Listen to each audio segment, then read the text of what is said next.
Welcome to Sound Leadership with DJ, the podcast that dives deep into the world of leadership. If you're passionate about learning from the best and the brightest minds in the field, you're in the right place. In each episode, we'll embark on an inspiring journey alongside successful leaders, unraveling the secrets behind their achievements. From their early beginnings to their current roles, we'll explore the unique paths they've traveled to reach their present status. We'll dive into their biggest challenges and pivotal lessons and gain invaluable tips from inspiring leaders. Today's episode is no different. Today we have a very, very, very special guest joining our show today, Teresa Sanderson, CEO of Teresa Sanderson Company. Teresa is an expert in helping nurse entrepreneurs add nursing continuing education credits to their courses. She helps them to turn their knowledge into a stream of income. She's going to talk to us about how she launched a hospice with a $6,000 investment and grew that to $3 million. She did that by using her nursing continuing education program as a vehicle for marketing. With her proven system, Teresa now assists nurse entrepreneurs in marketing their businesses with an impact. Teresa brings over 30 years of experience as a registered nurse and is certified as a case manager and former hospice and palliative care nurse. She maintains an active nursing continuing education program accredited by the Kansas State Board of Nursing and serves as a continuing education consultant. Additionally, Teresa founded Nurses Feed Their Young, a movement dedicated to improving nursing culture and work environment. At Sound Leadership, we want you to stay connected with us. We want you to stay up to date. And you can do that by liking our social media pages. Join us on LinkedIn and YouTube at Sound Leadership with DJ, where we share updates and provide pivotal insight into these podcasts and this podcast that we've recorded. Don't forget, you can also listen to our podcast on various leadership platforms and via various apps, including Apple Music, Alexa, iHeartRadio, and so much more. Simply search Sound Leadership with DJ. And when you're there, hit that subscribe button so you never miss an episode. So I want you to buckle up, be prepared to be inspired, motivated, and empowered to become your best self here on Sound Leadership with DJ. Welcome, Teresa. How are you doing? Hey, I am doing wonderful. Thank you so much for the invitation. Glad to be here. Hey, I am excited. You are a guest that I've been trying to get on this podcast for a very, very, very long time. So I'm excited to have you here because you bring a wealth of knowledge into the field of nursing education, but also into leadership. So, without further ado, I've done an intro, but can you tell us who you really are? Well, I think a nurse of 32 years, I have been blessed with a wide range of opportunities during that time. And so I've been blessed to work as a medical surgical staff nurse. I've worked postpartum OB-GYN.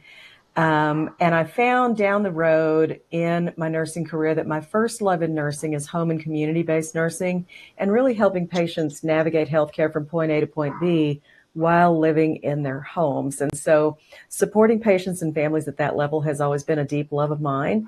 And that drew me into the hospice world. And, the rest is kind of history.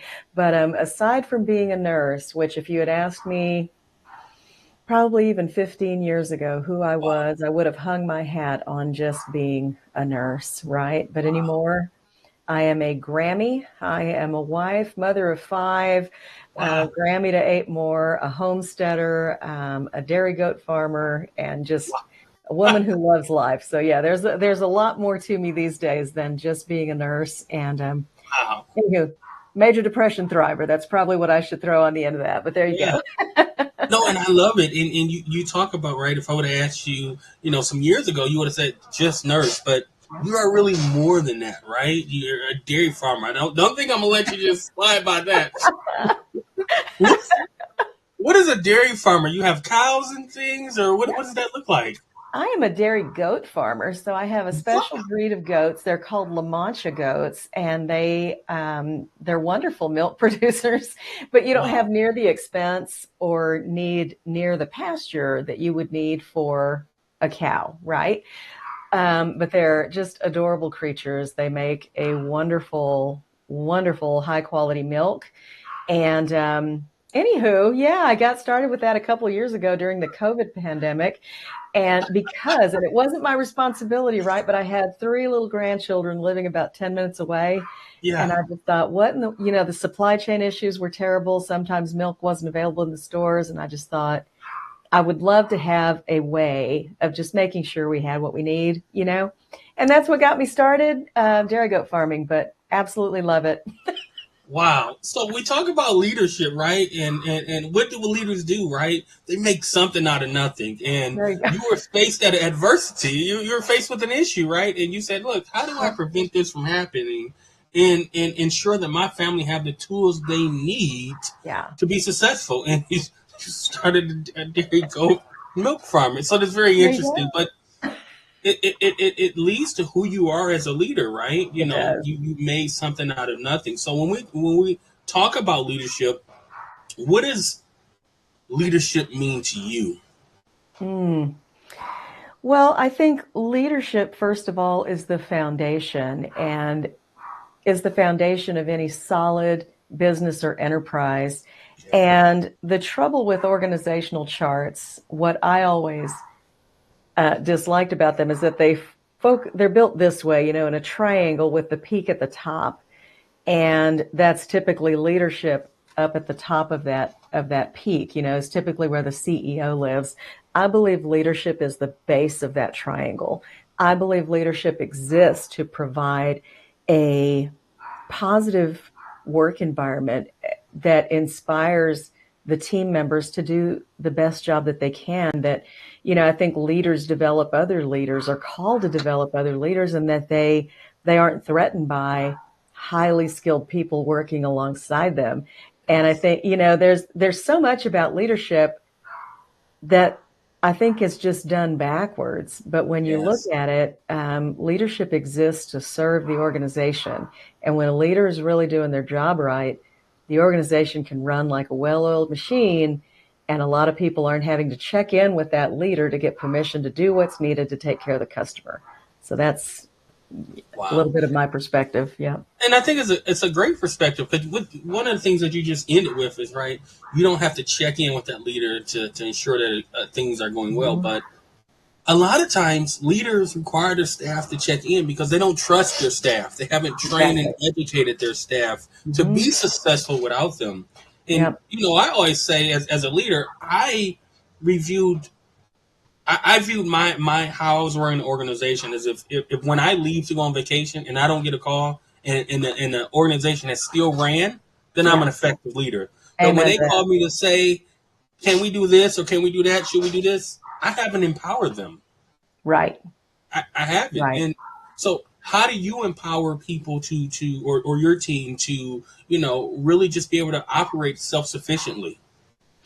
Well, I think it's a few different ways, but of course, I like to be sure that there's a solid training or onboarding process for people that I bring on board, and but also giving people, team members, permission to just do the work and do the work in the way that they see fit, as long as it meets the requirements, that I've set out. I don't necessarily care if it takes you 2 hours or 20 hours. I just want a good, high quality job done on the work. And how you get from A to B doesn't matter to me. It doesn't matter, So I want people to use their brains, use their expertise, and come to the table, because when I do that, we end up with a better product or service that we can bring to the community. And it brings so much personal satisfaction to the team members, because it's not all about me. And as a Yes. leader, it should never be about us. When we're leading the team, it's the team success, and that's what we're after. You said something right. It's a team success. And I think sometimes leaders can get beside themselves and think it's their success. Yeah. We're Yeah, leaders. We're servers. We should be servants. We should be here to exactly. empower our team. And Yep. I think leaders sometimes they forget that. And you said something about this. And Yep. so for my viewers who are listening in, right, I'm holding up a triangle. When I think of a triangle, right, Mhm. I think of those multi-level marketings, right? Those are triangles at the top, right? Yep. And that's not leadership, right? Actually, the leadership Mhm. be at the bottom, supporting everybody, uplifting everyone. So as we talk about leaders uplifting everyone and supporting everyone, what are some key values you believe a leader should have to be effective? Oh my gosh. Well, I think good leaders, number one, can recognize when they are wrong. I think that's really, really important to be able to recognize and admit, hey, I made a mistake there, or maybe I didn't do that well enough, or I didn't, we didn't have a good enough process available for that for you to be successful with. So I think being that transparent, that authentic to say, hey, I'm not always right. I think that is very, very important in leadership. I believe leaders should have a lot of integrity. I think they should show up and autograph their own work with excellence before they expect anybody else to do that. Yes. Honesty, it's not that hard to be a good human. I don't think. You say that, but the viewers are like, I know some leaders who need to take note. They need to write this down and go Yeah. autograph their Yeah. work. Because a lot of times, and I'm not going to say a lot of times, right? But we've all worked with leaders who It's will tell you to true. do something that they wouldn't do. Exactly. And that's a problem, right? That is a big problem. I just saw a post from a guy today, dear friend of mine, and he's working right now as an assistant director of nursing in a long-term care facility. He's dedicated the entire next month to working night shifts to be able to get to know the team, every one of them personally in the work environment. Wow. How many nurses do that in leadership? How many nurses do that? Yes. So I just say hats off. That is leadership in action right there. And that is going to gain him what? It's going to gain him respect. He's Yep. going to get a lot of buy-in from those team members. Very true. And he is a credible resource.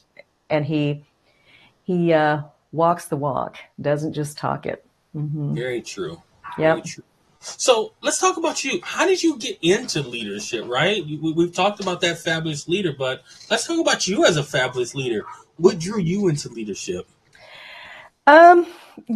It seemed to kind of follow me around. And I think, early in my nursing career, I found myself in leadership roles. And I think stepping into those roles always involved me asking myself the question, if not me, who, and if not now, when? Because I think there are so many situations in nursing where the work environment is less than optimal. Sadly, many times things don't run like a well-oiled machine, and nurses are left fending for themselves, feeling unsupported, or patient care is getting compromised. There's, risk for patient safety, those kind of things. And, I'm just the kind of person, I guess I'm truly my daddy's daughter.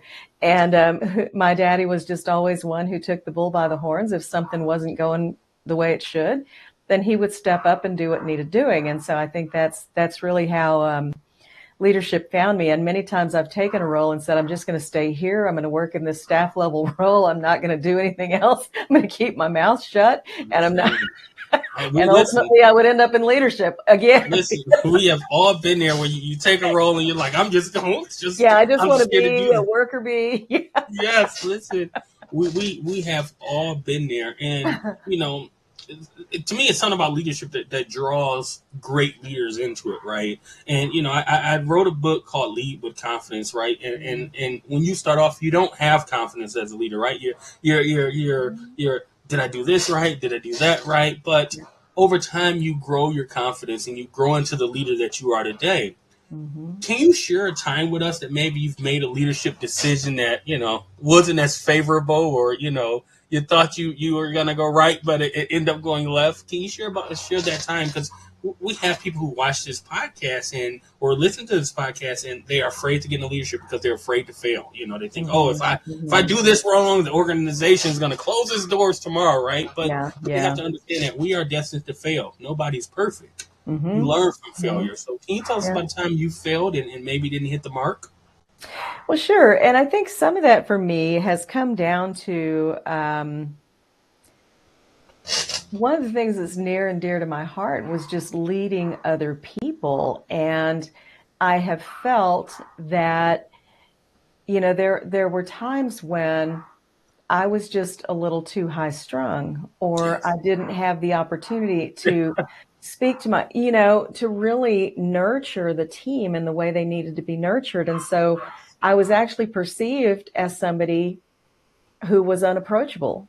Somebody who, this was an epic fail because I had this open door policy, but nobody was willing to use it because they felt like they were going to go in there and be judged or be, just get berated for things or whatever, people were ultimately afraid to come to me with issues. And Not you. me, me. And so, but I have to tell you, there was a time in my life, and it was before 2010, because in 2010, everything changed. That's when God took me down with major depression. Wow. And he definitely disconnected a few key points in my brain. I can laugh about this now. Yes. But I was high strung. I was very irritable. I can see it. I was difficult to get along with, and I can see how, I wanted a standard up here, but how you deliver that message is key to how the team can respond to it. And so ultimately what happened was, like I said, people didn't feel like they could approach me, which is the last thing in the world I ever would have wanted. But after having experienced major depression and being taken out of the workforce for 3 years and coming back and learning self-care and all of these things, there truly are things about my brain that don't work the same way they used to. I can chuckle about it now, but there were some hard things. But the one thing I love that God has done for me is he's taken that irritability out of the picture. I am so much more approachable now. I was quick to anger, quick to be irritated back in the day. Not anymore. And I've learned a lot. There are some trade-offs, but for instance, I used to have a photographic memory, pretty much photographic. People could say, what is the medical record number of this patient? Boom, there it is. What's his phone? It's social. Boom. Those things. I'm not that gal anymore. I'm not the walking Rolodex anymore. Yeah. But the trade-off is that I'm better. I'm better than who I was. Yeah. And what I'm hearing you say, is you have some mental clarity. And now that you have that mental clarity, you're a better person. Yeah. And leaders, we can't be afraid to step back. We can't be afraid to say we're wrong. And one of the things I think leaders struggle with, and especially depending on what level of leadership you're in or where you are, is that work-life balance. Oh, yeah. Because that will eat you up.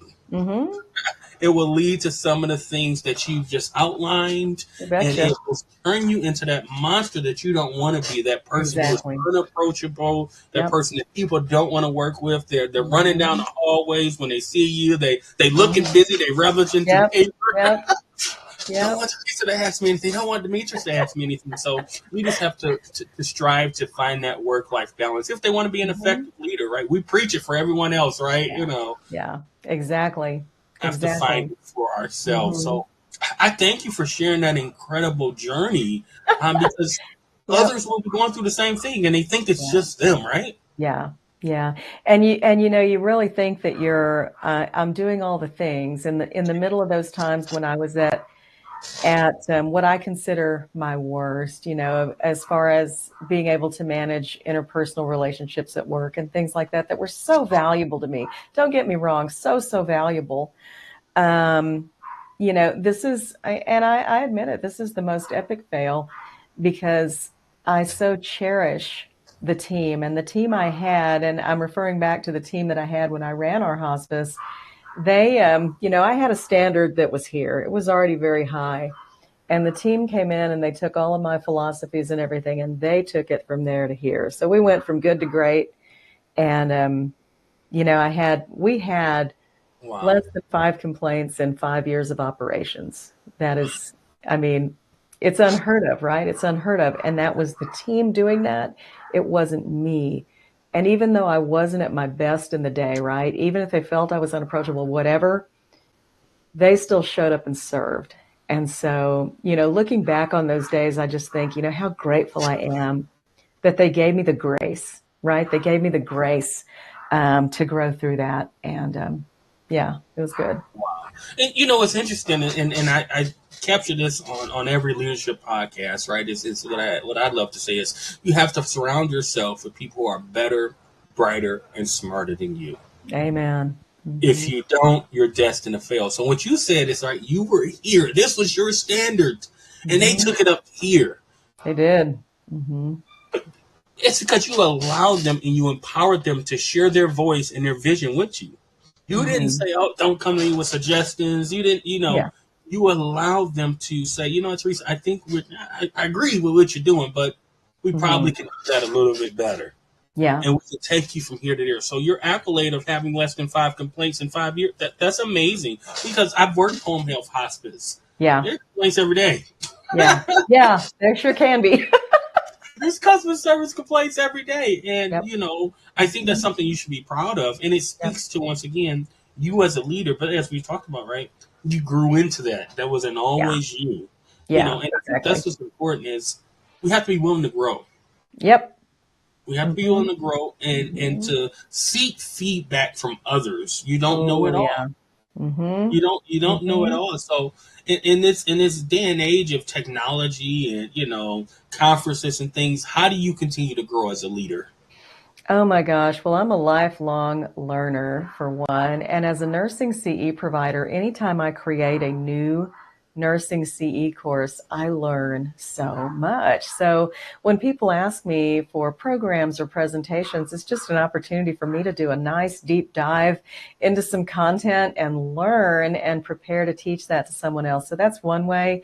But I'm also a big believer in my own personal development. So I make sure to surround myself, like you said, with people who are smarter than I am, people who've done the things that I want to do. So I have an excellent business coach. It's actually a husband and wife team.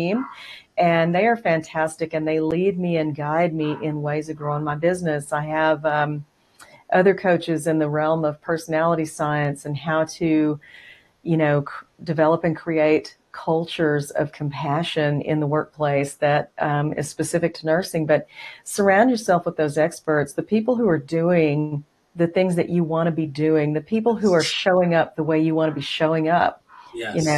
Reach up and let them grab your hand and pull you on up there. Right. I love it. And, it's always interesting when I talk to people on Sound Leadership with DJ and they say, hey, I have a coach myself, right? So I provide all this awesome services, but I seek help and I seek feedback from others, right? That's key. Once again, absolutely, you don't know it all. So, you learn through meeting and speak with other people, but also you create these wonderful CEUs. So kind of bridge us over into what is CEUs, what is learning through CEUs, as nurses, we're required to have a certain amount of them. So if you're a healthcare provider, you should know, but talk to us about it, Teresa. Sure. Well, I have been a nursing CE provider for about 12 years now, and it has been one of the most fulfilling roles I've ever been in as a nurse. And I got started in it, honestly, when we owned the hospice back in the day. And because I knew back then, and this was 2003, 2004, right? The median length of stay for a hospice patient in our area was 3 days. 3 days out of a 6-month benefit. So I knew that, and that was my big passion in hospice was I want to open my own hospice so we could do it right. We could reach people, we could increase access, we could do all the things. And so I knew that education was going to be key, educating the healthcare community, but specifically nurses. And a lot of people said, well, why are you not going to focus on the doctors? The doctors don't pick up the phone and call me with a referral. It's the nurse in the doctor's office that calls me. It's the nurse at the hospital that calls me. They're the ones who need to be empowered with the knowledge to even suggest to the busy doctor, this patient might need hospice, right? So this is how I got started. And I learned that nursing continuing education is the most effective, least expensive means of marketing any nurse-owned business. We grew our hospice from a $6,000 investment to $3 million annual revenue, and I've been doing nursing CE in one way, shape, or form ever since, because it is just so valuable. And today, it's part of my business today. You know that, Demetrius, that I help nurses turn what they already know into income through nursing CE. And And this is just an extension of, you mentioned the Nurses Feed Their Young movement. So it's an extension of that, because we all know a nurse or have been the nurse who's been on a unit and asked the question, how do I do this? And we've gotten the eye rolling or the foot stomping or the heavy sighing that you're too much work for me. You're supposed to know what you're doing when you get here. And so Nurses Feed Their Young, the movement is all about being there for the new nurses to make sure that they can get mentored. So what I envision happening with Nursing CE is that while the preceptors may not have all the time in the world on the unit, specialist nurses like me, like you, can develop preceptor type CE programs that are based online, high quality educational programs that allow you to showcase your expertise and mentor people in on-demand courses, and have a precepting nurse be able to then say, okay, now take a look at that module, or what did you learn from that? And here's a case where we can actually, now we can take what you learned and put it into practice. See what I'm saying? So I see nursing continuing education becoming so much more than checking boxes and just a requirement of relicensure. I see it as a business that every nurse can start. And really just be able to teach your passion. So it's, yep. And it's, once again, you as a leader created that, right? This is something that you saw. There was a need, system-wide, right? Yep. System-wide, right? Because we want to educate the nurses, we want to educate, families, and your CUs, provide that. So, tell us about any upcoming trainings or things that you may have kind of in the works. Sure. And it's interesting, you mentioned that, you get coaching, I get coaching, all of those things. And one thing that I know about nurses is that we don't like selling. We don't like selling. And one of the things that I really loved about marketing my hospice program with Nursing Continuing Education is that I was able to show up with massive value and teach my business partners what they needed to know about what my patients looked like and make a referral. So I sold without selling, right? I sold without selling. And that is in essence what anybody can do. So this workshop that I have coming up in August is called Selling on Social Media Marketing Strategies for Nurse Entrepreneurs. So it is very specific to nursing, because I really want to help nurses get comfortable with the idea that it's okay to make an income on what you know. It's okay to charge for what you know. And more than that, I want to help you put your social media in gear so that you can begin to attract clients and generate income. We are going to be going through, Facebook, LinkedIn, YouTube, do's and don'ts of social media, you name it, a lot of tricks that I have up my sleeve that I've learned over the years. And I'm just really doing some empowering work during that. It's going to be fun. You're amazing. You're amazing. Your knowledge bank is amazing. And I'm grateful to have you here on Sound Leadership with DJ. As we draw this to an end, I always like to end on this question, right?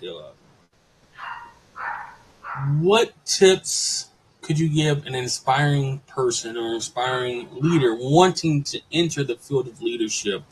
What would you say to them if they say, hey, tell me what leadership is like? How do I do it? What should I do? What would you tell them? Well, I would... one of the funniest things that I've always shared about it is that the honeymoon is very short. Okay. So I think it's important to go in with your eyes open. That's true. Most places are bringing in a leader because something has not been going right. It's very seldom that you're ever going to inherit a nice, smooth running, situation. Wow. So be ready. Just be ready for it. But bring your expertise and bring your inspiration and your new ideas, and don't be afraid to try things. I would encourage you. One of my mantras is dare to do nursing differently. So if people are looking at you like, we've never done that before, we've never tried that before, who cares? It's a brand new day, and we've got to dare to do nursing differently, because obviously what we've been doing hasn't been working. Yes. So here I am today with new ideas, and I was hired to do this. I was brought in as a leader to do this. And so we're doing it. Hold fast and move forward. Wow.